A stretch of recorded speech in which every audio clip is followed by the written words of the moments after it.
প্রিয় মাছ চাষী বন্ধুগণ, আসসালামু আলাইকুম। আশা করি সকলে ভালো এবং সুস্থ আছেন। নতুন আরও একটি ভিডিওতে আপনাকে জানাচ্ছি আন্তরিক শুভেচ্ছা ও অভিনন্দন। আপনি কি নদীমাতৃক চিতল মাছের পোনা করছেন? তাহলে এই ভিডিওটি আপনার জন্য। আজকের পুরো ভিডিও জুড়ে আলোচনা হবে নদীমাতৃক মাছ চাষ সম্পর্ক নিয়ে। এই মাছগুলো যে কোনো পুকুরে যে কোনো মাছের সাথে আপনারা চাষ করতে পারেন। এই মাছটি খুবই লাভজনক এবং বাজারে উচ্চ মূল্যে বিক্রয় করা যায়। এবং এক বছরে প্রায় একটি মাছের ওজন হয় প্রায় 5 থেকে 6 কেজি এবং বাজারে উচ্চ মূল্যে বিক্রয় করা যায়। তাই আপনারা চাইলে এই চিতল মাছের পোনাগুলো চাষের জন্য মজুত করতে পারেন। অরিজিনাল নদীর চিতল কি করে চিনবেন? লেজের মধ্যে যেগুলোর 3 থেকে 4টা ফুটা থাকে এগুলো হচ্ছে অরিজিনাল নদীর চিতল মাছ।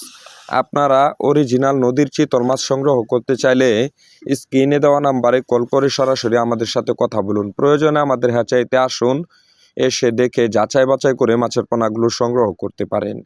আমরা অক্সিজেন দিয়ে বাংলাদেশের 64 জেলায় নদীমাতৃক চিতল মাছ আপনার হোম ডেলিভারি করে থাকি।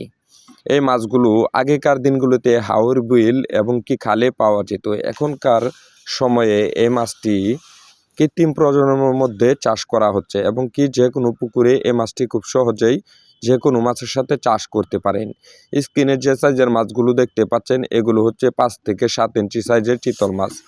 অর্থাৎ যে কোনো সাইজের অরিজিনাল চিতল মাছের পোনা সংগ্রহ করতে চাইলে অবশ্যই আমাদের সাথে যোগাযোগ করবেন। আমরা আপনাদেরকে দিচ্ছি মানসম্মত মানের অরিজিনাল নদীর চিতল মাছের পোনা এবং কি চিতল, আইড়, বোয়াল, কোরাল, ব্ল্যাক কাপ, গোল্ডেন রাল, রুই, মহাশোল নদীমাতৃক যে কোনো মাছের পোনা আমাদের কাছ থেকে সংগ্রহ করতে পারেন। প্রিয় মাছ চাষী বন্ধুরা, মাছ চাষের জন্য প্রয়োজন বিশ্বস্ত প্রতিষ্ঠান ও উন্নত জাতের মাছের পোনা। সে লক্ষ্য অনুযায়ী আমরা আপনাদেরকে দিচ্ছি সুস্থ সবল মাছের ঋণ ও পোনা সুলভ মূল্যে। আপনারা চিতল মাছের পোনা সংগ্রহ করতে চাইলে স্ক্রিনে দেওয়া নাম্বারে কল করে ঘরে বসে অর্ডার করে নিন। আজকে এ পর্যন্তই। ভালো থাকুন, সুস্থ থাকুন। পরবর্তী দেখা হবে অন্য কোনো ভিডিওতে। যাওয়ার বেলা আবারও বলে রাখছি, প্রতিদিন মাছ চাষের পরামর্শমূলক ভিডিও পেতে চাইলে অবশ্যই আমাদের চ্যানেলটি সাবস্ক্রাইব করে রাখবেন এবং আমাদের কাছ থেকে মাছের পোনা সংগ্রহ করবেন। আল্লাহ হাফেজ।